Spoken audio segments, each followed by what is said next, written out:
Hello YouTube, bienvenue ou bienvenue sur ma chaîne Nesty Books & Coffee. Aujourd'hui on se retrouve pour le book haul du salon du livre et de la presse jeunesse de Montreuil. Donc moi je l'appelle le SLPJ pour aller plus vite. C'est un salon qui se passe à Montreuil dans une immense salle et qui ameute beaucoup de monde chaque année et de plus en plus.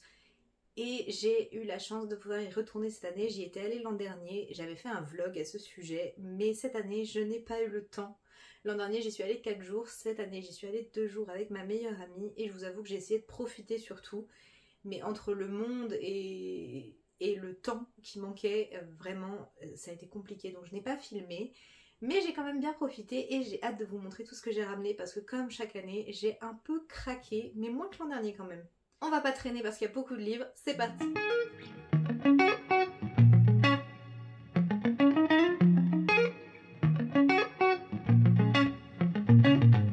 Je vais commencer par la partie graphique. J'en ai acheté 3 cette année. J'aime beaucoup acheter des graphiques pendant les salons, souvent quand il y a les illustrateurs parce que je trouve ça vraiment très chouette comme dédicace en général. Mais cette année j'ai surtout rencontré des autrices qui n'étaient pas forcément illustratrices, mais j'ai craqué quand même.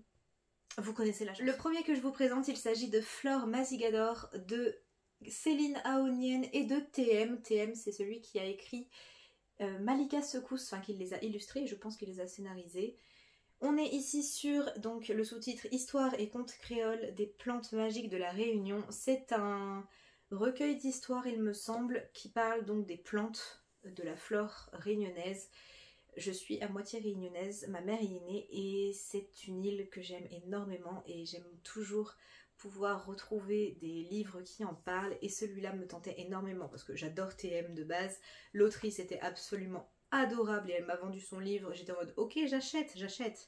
Et surtout c'est écrit en créole, enfin c'est en bilingue, donc on a une partie en créole et une partie en français et c'est pas courant de trouver des livres écrits en créole, donc j'étais ravie.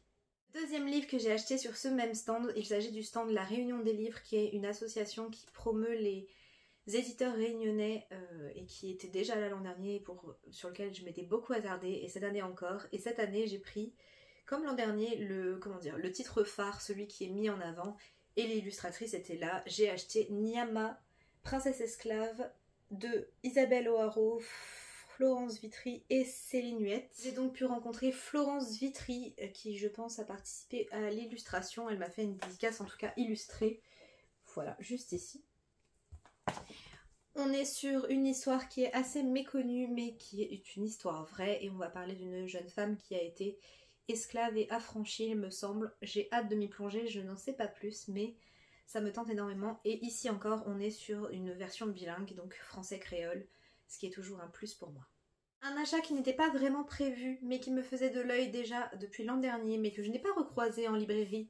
Et quand je l'ai vu sur le stand, je me suis dit, c'est peut-être l'occasion. Donc je suis allée faire signer mon exemplaire de Steam Sailor, donc l'intégrale de Elias Green sur le stand de Gulfstream. C'est un stand que j'adore chaque année, je trouve qu'il est très beau, les histoires sont toutes absolument tentantes et l'organisation et les libraires qui y sont présents sont juste géniaux, enfin les membres de Gulfstream qui y sont présents et les auteurs aussi sont toujours adorables.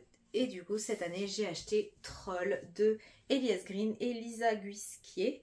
Alors Lisa Guisquier c'est l'illustratrice, elle n'était pas là mais il y avait Elias Green, donc j'en ai quand même profité. C'est un album illustré jeunesse je pense et ça parle de trolls et ça se passe à Noël, donc ça va être ma lecture de Noël. Voilà, j'ai très hâte de m'y plonger, j'adore les trolls. Je fais partie de ces personnes qui ont adoré le dessin animé Troll par exemple. Voilà, c'est quelque chose que j'aime beaucoup, donc très hâte de me plonger là-dedans. Et il est vraiment très beau et très grand, voilà, il ne rentre pas dans les livres illustrés que j'ai. Il rentre pas sur ma dernière étagère, donc j'ai dû le mettre un petit peu de biais, mais je suis très contente. On passe ensuite à la partie roman, qui est la partie où j'ai le plus craqué, évidemment, parce que vous commencez peut-être à me connaître, mais les graphiques, c'est pas forcément mon truc de base. C'est juste que là, c'était l'occasion et que j'aime bien de temps en temps, mais je suis surtout team roman. Et j'en ai 7 à vous présenter, donc c'est parti! Le premier que je me suis procuré, il s'agit de Gris comme le cœur des indifférents de Pascaline Nolo, publié chez Scrineo.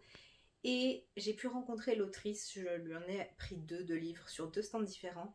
Gris comme le cœur des indifférents, c'est l'histoire d'une jeune fille qui nous parle du fait que son père est violent avec sa mère. Et je ne vous en dis pas plus parce que c'est extrêmement court, mais je vous en parlerai dans une autre vidéo. Il est court mais très puissant et à lire quand on est bien, quand on va bien, vraiment. Mais en tout cas, voilà, c'est un livre que j'ai adoré et que je vous recommande grandement. Et j'étais ravie de pouvoir rencontrer l'autrice et d'en parler avec elle. Et elle m'avait prévenue, attention à ne pas lire quand vous allez pas bien. J'aurais dû m'y attendre.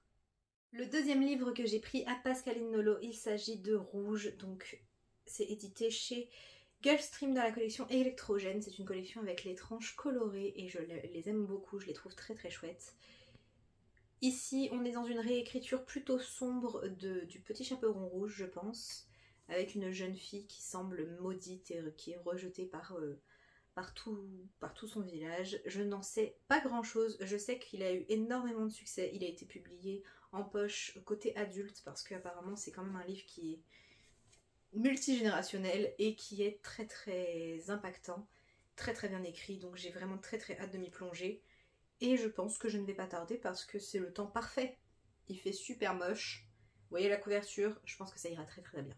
Un livre qui me faisait de l'œil depuis un petit moment mais que je n'étais pas sûre d'acheter et puis finalement je me suis dit c'est l'occasion, l'autrice est là. Il s'agit de Nos jours brûlés de Laura Safou, publié chez Albin Michel. Il est absolument magnifique. Et j'ai eu droit à des petits pins de la saga, donc vraiment j'adore les goodies, vous savez peut-être, mais j'adore les goodies, les marque-pages et ma passion.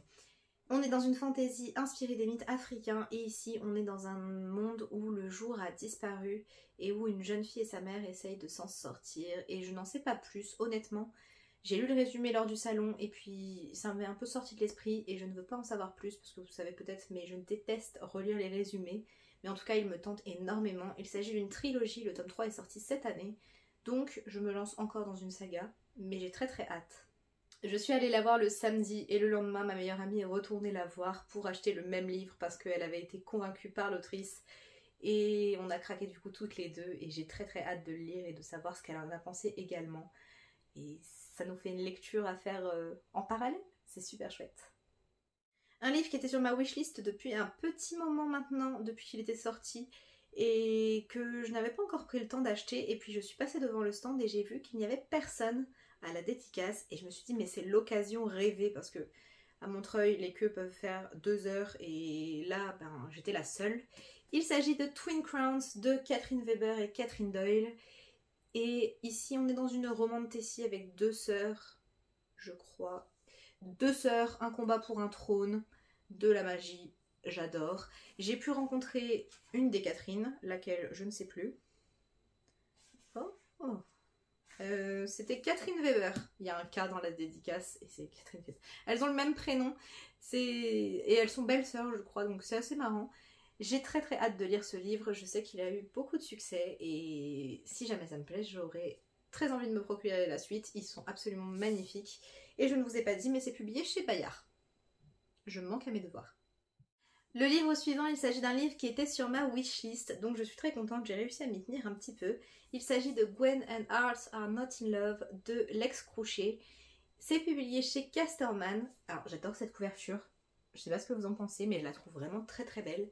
Et dans cette histoire, il s'agit d'une sorte de réécriture LGBTQIA+, de la légende arthurienne. Et ici, Gwen et Art sont promis l'un à l'autre, sauf qu'en fait, Gwen elle est amoureuse d'une chevaleresse et Art il est amoureux du frère de Gwen. Donc ça ne se passe pas du tout comme prévu et j'ai très très hâte de me plonger là-dedans. Le petit commentaire derrière, c'est de Alice Oseman qui a dit « J'adore ». Et Alice Oseman, c'est une référence, alors moi j'en ai pas lu beaucoup, mais c'est une référence dans le domaine des romans young adultes LGBTQIA+. Donc j'ai très très hâte et l'autrice était absolument adorable, donc j'avais pas prévu, j'avais oublié qu'elle était anglophone. Du coup quand je suis arrivée devant elle, je ne savais plus parler anglais, clairement. Mais bon, c'était chouette et j'ai très très hâte. Mais mon livre a pris un coup. Ah, les valises. Le livre suivant, il s'agit de Quand on dansait sur les toits de Tristan Koegel. Koegel, je ne suis pas sûre de bien le prononcer. C'est publié chez Didier Jeunesse. Et ici, on est sur un livre young adulte qui aborde la maladie. On est sur une relation entre deux amis. Et la maladie va se mêler de cette amitié. Et c'est tout ce que j'en sais. Je sais que l'auteur a essayé de faire quelque chose de très poétique et de très doux. Et j'ai hâte de le lire. Il était aussi sur ma wishlist. Je vous dis, j'ai été sage. Et ouais, j'ai très hâte de le lire. Donc on verra. J'espère vous en reparler très bientôt. Il est assez court, donc ça devrait pas tarder. Et le dernier livre qui était également sur ma wishlist, il s'agit de Nos plus belles années de Clara Hérault, publié chez Hachette. Ici, on va suivre l'histoire de deux jeunes filles qui vont rentrer à l'université, si je ne dis pas de bêtises. C'est ça. Elles s'appellent Ambre et Jade, elles sont meilleures amies, elles n'ont pas forcément les mêmes attentes sur l'université. Il y en a une qui veut être qui est très studieuse, qui veut réviser, et l'autre qui veut découvrir la vie étudiante, l'autre côté de la vie étudiante, faire la fête. Et elles vont rencontrer un garçon qui va s'avérer être très dangereux sur plusieurs plans. Ce livre aborde des thématiques assez dures. L'autrice a voulu écrire principalement sur l'amitié, en tout cas c'est ce qu'elle m'a dit lorsqu'on s'est brièvement rencontrés à Montreuil, mais elle voulait aussi parler des violences sexuelles qui ont lieu dans le domaine universitaire, qui sont très fréquentes, et ce livre en parle. J'ai très hâte de le lire, même si ça me fait assez peur, mais je pense que ce sera une lecture poignante et tout le monde a dit qu'il était génial, donc je suivais Clara sur les réseaux sociaux depuis très longtemps, donc je suis hyper contente qu'elle ait pu sortir ce livre et le suivant est beaucoup plus doux apparemment, c'est juste une petite romance de Noël, mais j'ai déjà hâte de me plonger dans celui-là, et puis si jamais j'ai le cœur trop brisé, j'achèterai le suivant pour essayer de me réconcilier. Et voilà YouTube, c'en est tout pour ce book haul de Montreuil. Je suis ravie parce que je me suis tenue à mon budget, à ma wishlist plus ou moins, et au fait de n'acheter que des livres que je pouvais faire dédicacer sur place. J'ai aussi pu rencontrer Cassandre Lambert, dont je vous ai parlé dans ma précédente vidéo, et revoir Elias Green et lui faire signer Steam Sailor, que j'ai aussi adoré.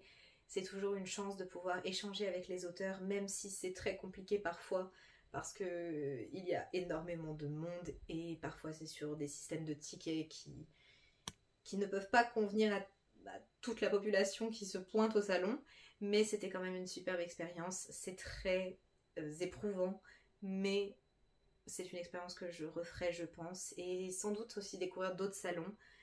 N'hésitez pas à me dire, vous, en commentaire, si vous êtes allé à Montreuil, ou si c'est un salon qui vous intéresse, ou si vous avez d'autres salons que vous aimez visiter. N'hésitez surtout pas à me dire aussi si un de ces livres vous tente, ou si vous en avez lu certains. J'aime toujours lire vos avis. Vous pouvez laisser en commentaire une petite valise, parce que c'est un voyage depuis mon coin paumé pour aller à Montreuil, et j'avais une valise qui était extrêmement lourde à cause de tous ces bouquins. Moi je vous dis à très bientôt dans une prochaine vidéo. D'ici là, prenez soin de vous. Bye!